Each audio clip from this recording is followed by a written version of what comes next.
Beneath the harvest moon is a tale of star-crossed lovers, a story that echoes through the ages, whispered on the wind as the leaves turn and fall. As the days grow shorter and the nights grow colder, it is a song of yearning and loss, but also of hope and resilience. The villagers were a close-knit lot, their lives intertwined like the branches of ancient trees that lined the cobblestone streets. Among them lived a young woman named Ilara, her laughter as bright and warm as the summer sun, her spirit as free and untamed as the wind that danced through the fields of grain. She would don a flowing white gown, her hair adorned with wildflowers, and then she would walk to the edge of the village, where the fields stretched out before them,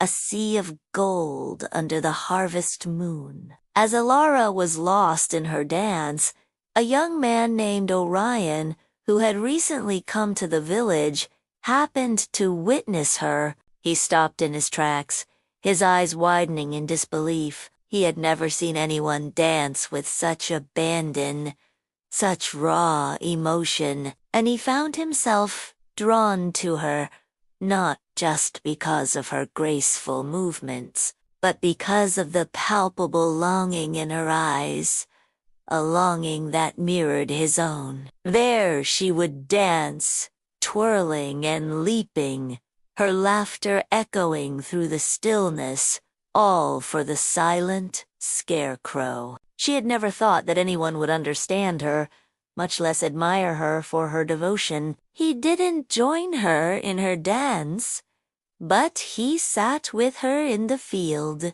listening to her tales of love and loss, offering her the companionship that she had craved for so long. Together, they would watch the moon climb higher in the sky, its pale light bathing the world in an ethereal glow. They never married. They never left the village. Their love story remained untold, whispered only in the rustling of the leaves under the harvest moon. But their tale holds a timeless message, a testament to the enduring power of love, a reminder that sometimes the most unlikely of loves can touch our hearts and change our lives forever. Until next time, may your days be filled with sunshine, and your nights with the soft glow of starlight. And they would talk for hours, sharing their dreams and fears, their hopes and regrets. And as she gazed at the young man before her, she realized that maybe, just maybe, she wasn't as alone as she had thought. So as the moon reached its zenith, he made his way to the edge of the field, where he could finally speak to her. She had never had an audience before, and suddenly the weight of her actions, the absurdity of her devotion, crashed down on her.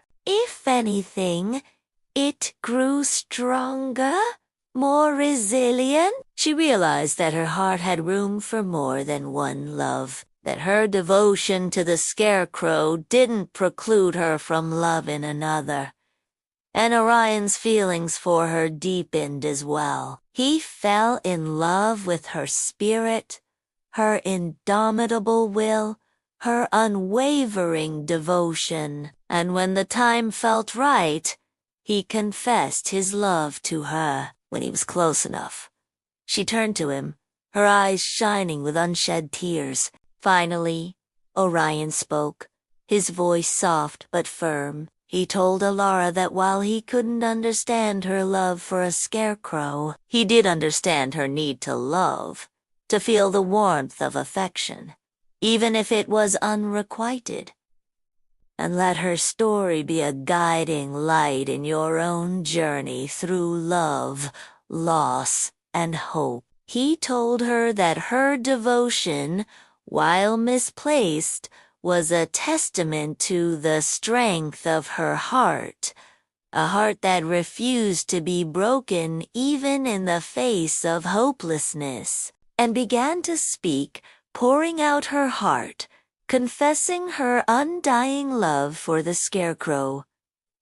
At first, Orion was taken aback. He couldn't fathom why anyone would love an inanimate object, much less dance for it every night under the harvest moon. But as Elara spoke, as he listened to her recount the years of devotion, of whispered promises and silent companionship, something shifted within him. He saw in Elara not a village outcast, but a fellow human being grappling with the complexities of love and loss. She wanted to run back to the safety of her home, to hide away from the prying eyes of the world, but something kept her rooted to the spot.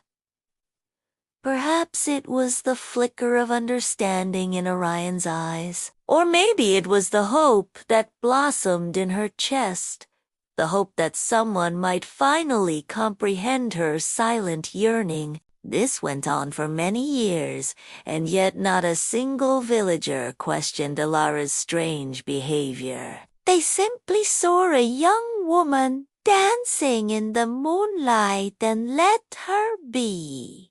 For what is a little madness in a world full of routine? Elara was the heart of the village, her presence a comforting melody that soothed the weary soul. Our story begins in a village nestled amidst rolling hills and golden fields, a place where life moved at the pace of the seasons, where the rhythm of the year dictated the heartbeat of the community. Now, every year when the harvest moon bathed the world in its ethereal glow, the villagers would come together in celebration.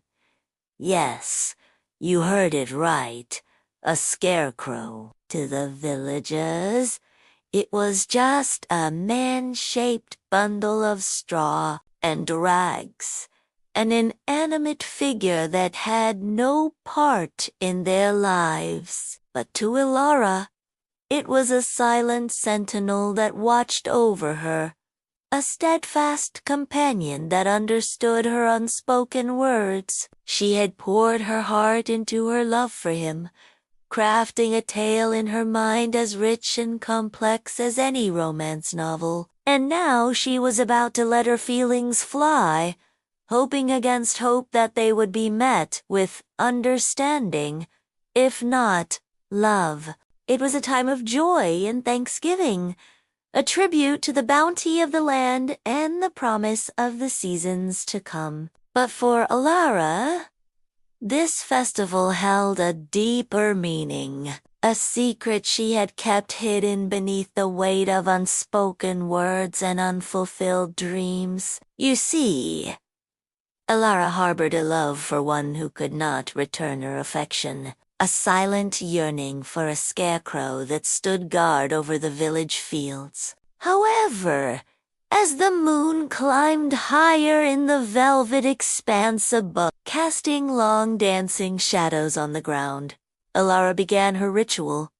One night, however, something unexpected happened. As the night deepened, Orion's feelings intensified. He wanted to understand Elara, to know the story behind her ethereal dance, to unravel the mysteries of her heart. When Elara saw Orion approaching, she froze in her dance, and so Elara remained where she was, her heart pounding in her chest as Orion drew closer. When Elara finished her tale, there was a long silence, broken only by the rustling of the wind through the stalks of grain. Elara looked at Orion, her eyes wide with surprise. From that night on, Orion became a regular at Elara's midnight rendezvous. As the years passed, Elara's love for the Scarecrow didn't diminish. Elara was taken aback. She had never imagined that she could love anyone other than the Scarecrow, but as she looked into Orion's adoring eyes, in the end, Elara and Orion's love story didn't have a fairy tale ending. So as the harvest moon climbs higher in the velvet expanse above, casting long dancing shadows on the ground, remember Alara, the girl who loved a scarecrow. Thank you for listening to my story today. If you enjoyed it, please don't forget to leave a like, share, and subscribe for more enchanting tales.